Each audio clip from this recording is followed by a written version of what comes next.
Welcome back to the Think and Speak podcast. Today's topic is modern, practical, and essential: how to describe online conversations in English. Mr. Miller, why is this topic so important today? Emma, in today's digital world, we communicate through messages, emails, video calls, and social media every single day. If learners cannot describe online conversations clearly, they miss opportunities in work, study, and social life. That's true.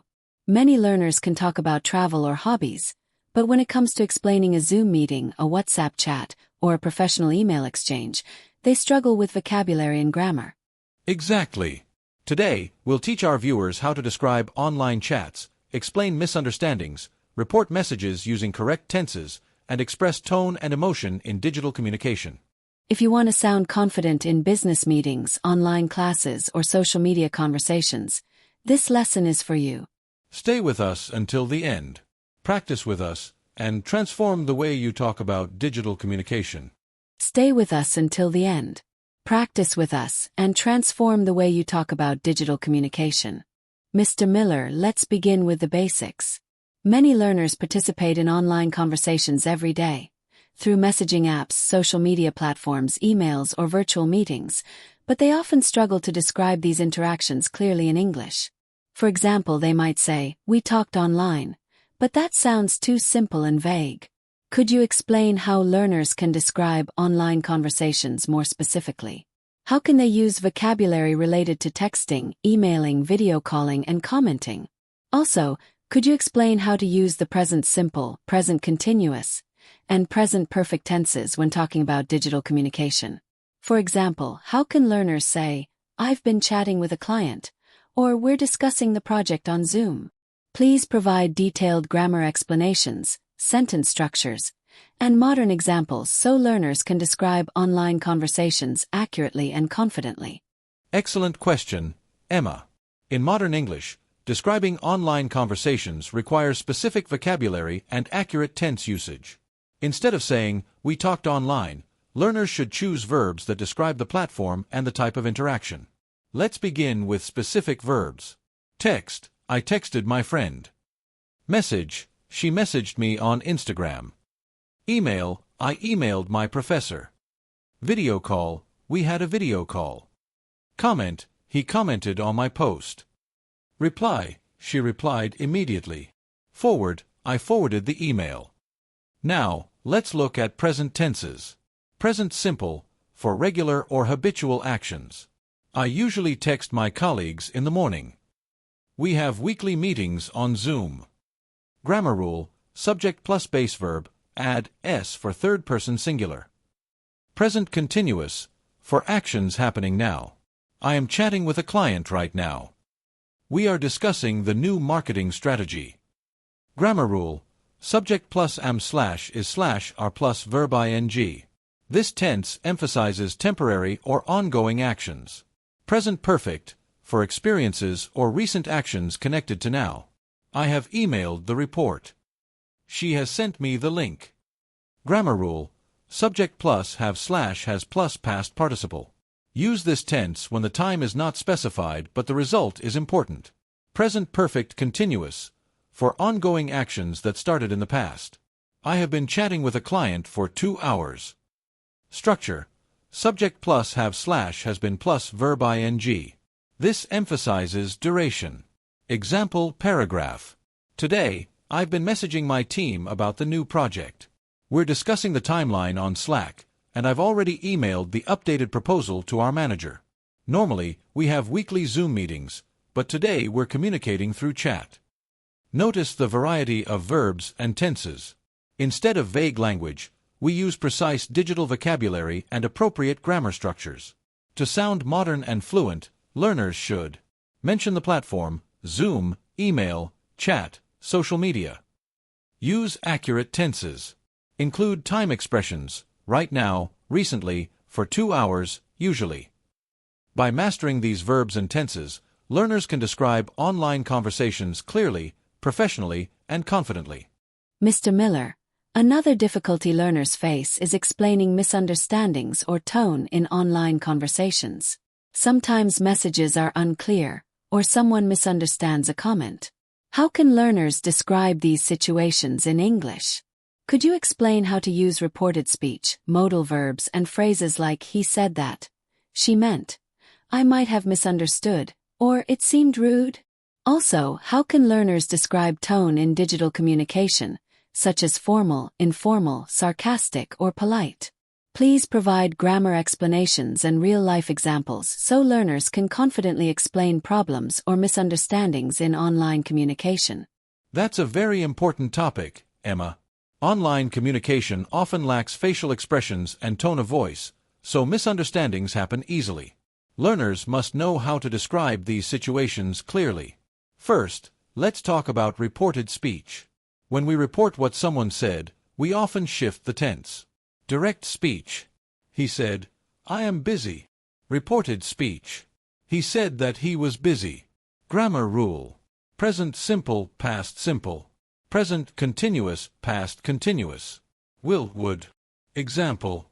She said, I will send the file. Reported. She said that she would send the file. Now, let's discuss modal verbs for uncertainty or politeness. Might have plus past participle, possibility in the past. I might have misunderstood her message. Could have plus past participle. He could have meant something different. Should have plus past participle. I should have clarified my question. These structures express reflection or uncertainty. To describe tone, learners can use adjectives. Formal, informal, polite, direct, rude, sarcastic, friendly, professional. Example. Her email sounded very formal and professional. His comment seemed a bit sarcastic. It came across as rude, even though he probably didn't mean it that way. Notice the phrase came across as, which is very useful for describing tone. Full example. Yesterday, I emailed my colleague about the deadline. He replied that he was disappointed with the delay. His message seemed quite direct, and I thought it sounded a bit rude. However, I might have misunderstood his tone. Later, he explained that he was just stressed. Key grammar tools. Reported speech for repeating messages. Modal verbs for uncertainty. Adjectives for tone. Phrases like it seemed, it sounded, it came across as. Using these structures helps learners explain misunderstandings clearly and professionally. Mr. Miller, finally, many learners want to describe professional online meetings, such as virtual conferences, team discussions, or online interviews. They often struggle to summarize what happened during the meeting. How can learners structure a clear explanation of an online meeting? Could you explain how to use sequencing words, past tenses, and formal vocabulary such as, we discussed, we agreed that, the manager suggested, or the meeting focused on? Please give step-by-step grammar explanations and modern examples so learners can confidently describe professional online conversations. Excellent final question, Emma. Describing professional online meetings requires structured language and formal vocabulary. First, use sequencing words to organize ideas. First, then, after that, during the meeting. Finally, these words improve coherence. Next, use past simple for completed actions. We discussed the new strategy. The manager presented the sales report. The team agreed on the deadline. Structure. Subject plus past verb. Use reported speech for summarizing decisions. The manager said that we needed to improve communication. She suggested that we update the schedule. Notice the structure. Suggest plus that plus subject plus base verb. She suggested that we update the plan. Formal vocabulary includes focused on, addressed, highlighted, emphasized, proposed. Example summary. Yesterday, we had a virtual meeting on Zoom. First, the manager presented the quarterly results. Then, we discussed the marketing strategy. During the meeting, she emphasized the importance of teamwork. One colleague suggested that we revise the timeline. Finally, we agreed that the project should be completed by the end of the month. Grammar elements used. Past simple, presented, discussed, agreed. Reported speech, said that, suggested that. Sequencing words. Formal verbs. Learners can also use the present perfect to connect to the present. We have decided to launch the campaign next week. By combining sequencing words, past tenses, and formal vocabulary, learners can clearly and professionally describe online meetings, interviews, and digital conversations. Mr. Miller, many learners today spend hours communicating on social media platforms like Instagram, WhatsApp, Telegram, and LinkedIn. However, they often struggle to describe the difference between formal and informal online conversations. For example, they might use very casual language in professional emails or sound too formal when chatting with friends. Could you explain how learners can clearly describe informal chats versus professional digital communication? How can they use phrases like, "We were just catching up," "It was a casual chat," or "It was a formal discussion regarding"? Also, could you explain the grammar structures and vocabulary differences between informal and formal online language, including contractions, phrasal verbs, and professional expressions? Please provide detailed explanations and modern examples so learners can confidently describe both types of online conversations. That's a very relevant question, Emma.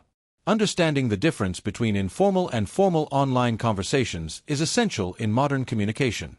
Let's begin with informal online conversations, such as chatting with friends. In informal English, we commonly use contractions: I'm, we're, it's, don't, can't.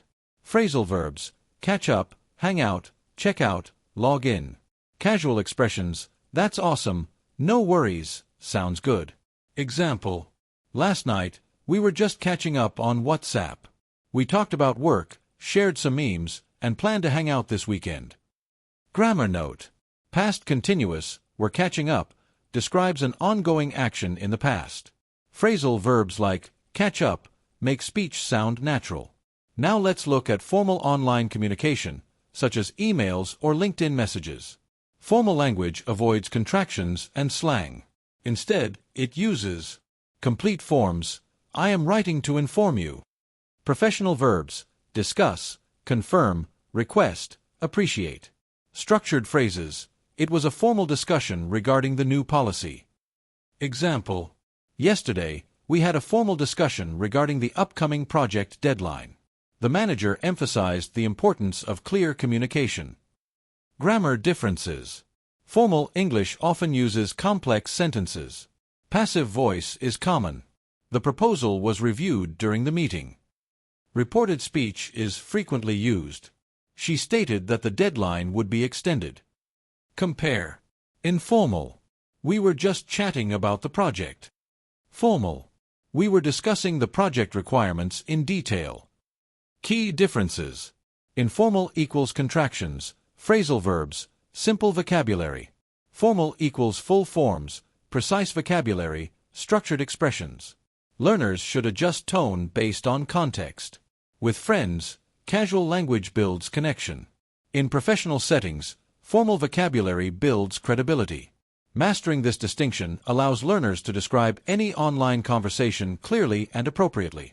Mr. Miller, another challenge learners face is explaining emotional reactions during online conversations. For example, they may feel excited, confused, annoyed, or impressed after reading a message or attending a virtual meeting.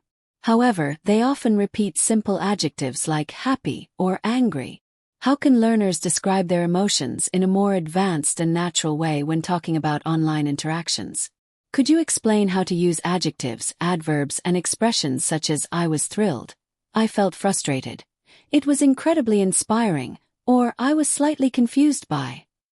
Also, could you include grammar explanations about using past simple, past continuous, and participle adjectives, like confusing versus confused? Please provide detailed examples so learners can confidently express emotions in digital communication contexts. That is an excellent final question, Emma, because emotional expression makes communication powerful and authentic.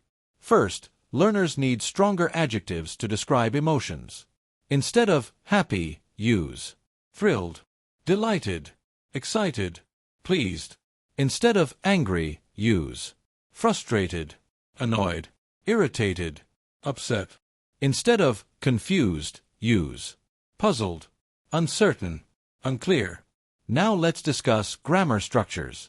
Past simple for completed emotional reactions. I felt frustrated after reading the email. I was thrilled when I got her message.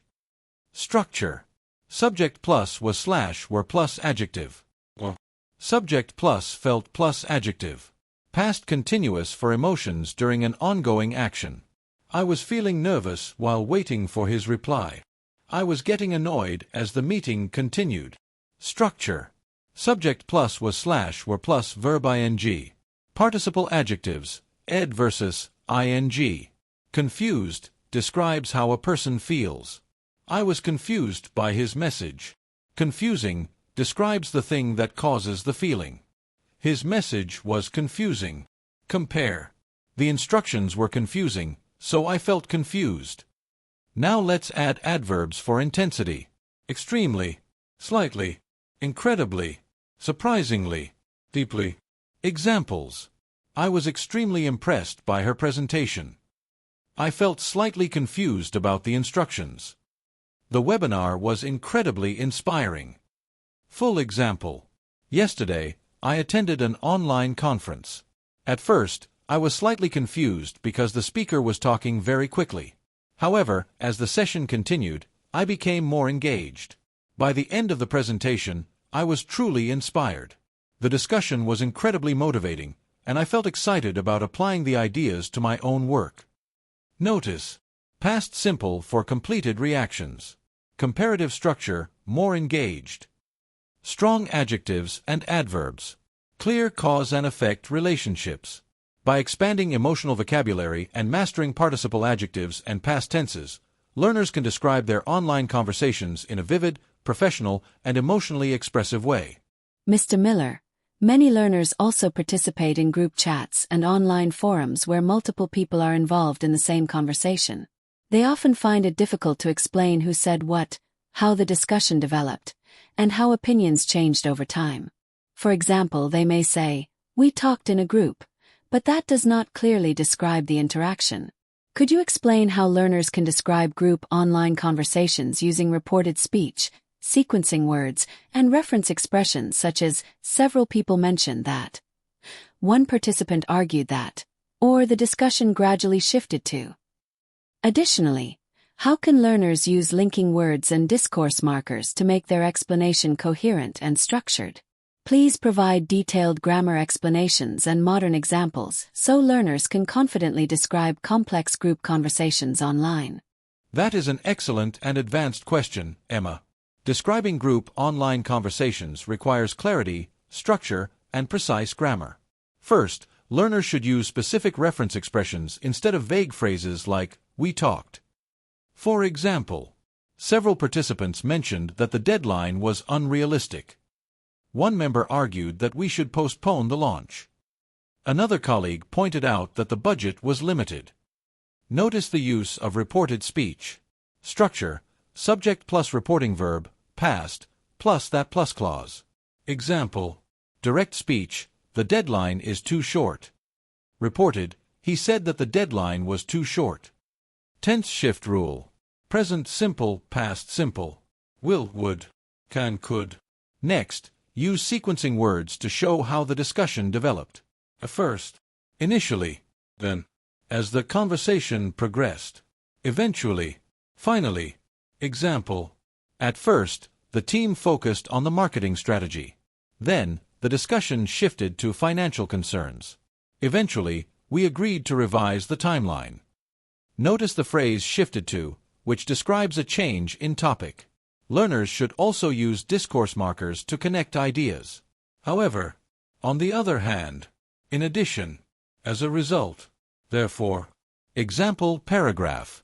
Yesterday, we had a discussion in our online forum about remote work policies. Initially, several participants mentioned that flexibility was essential. However, one manager argued that productivity might decrease. As the conversation progressed, the discussion gradually shifted to communication challenges. Eventually, we agreed that clearer guidelines were necessary. Grammar tools used. Reported speech. Past simple for completed events. Linking words for coherence. Topic shift phrases. By combining these structures, learners can describe group online conversations clearly, logically, and professionally. Mr. Miller, for our final question, I would like to focus on summarizing long online conversations. Many learners struggle when they need to explain a long email thread, a detailed chat history, or a recorded virtual meeting in just a few sentences. They either include too many details or make their explanation unclear. How can learners summarize online conversations effectively? Could you explain how to use concise language, reporting verbs like summarize, outline, highlight, and conclude, and grammar structures such as noun clauses and passive voice? Additionally, how can learners distinguish between essential and non-essential information? Please provide step-by-step explanations and modern examples so learners can confidently summarize online interactions in both academic and professional contexts. That is a perfect concluding question, Emma, because summarizing is a critical professional skill. To summarize an online conversation effectively, learners must do 3 things. Identify the main topic. Highlight key points. Conclude with the outcome or decision. First, use concise reporting verbs. Summarize, outline, highlight, emphasize, conclude, clarify. Example: I will briefly summarize the meeting. She outlined the main concerns. The manager highlighted 3 key issues. Now let's discuss noun clauses, which help structure summaries. What we decided was to postpone the launch. The main issue was that communication was unclear. In these sentences, what we decided functions as the subject. That communication was unclear is a noun clause after was. Next, consider passive voice, often used in formal summaries. Structure. Subject plus was slash were plus past participle. Examples: several concerns were raised during the meeting. The final decision was made at the end. Passive voice focuses on the action rather than the speaker. Now, let's look at a structured summary. Yesterday, we had a 2-hour online meeting about the new product launch. The manager outlined the project timeline and highlighted potential risks. Several concerns were raised regarding the budget and staffing. After a detailed discussion, it was concluded that the launch would be postponed by 1 month. Notice: past simple for reporting, passive voice for formality, reporting verbs for clarity, clear beginning, middle, and conclusion. To avoid unnecessary details, learners should ask: what was the main topic? What were the key points? What was the final outcome? Example of concise summary: we discussed the marketing strategy, identified budget challenges, and agreed to revise the timeline. By using reporting verbs, noun clauses, passive voice, and clear structure, learners can summarize online conversations confidently and professionally.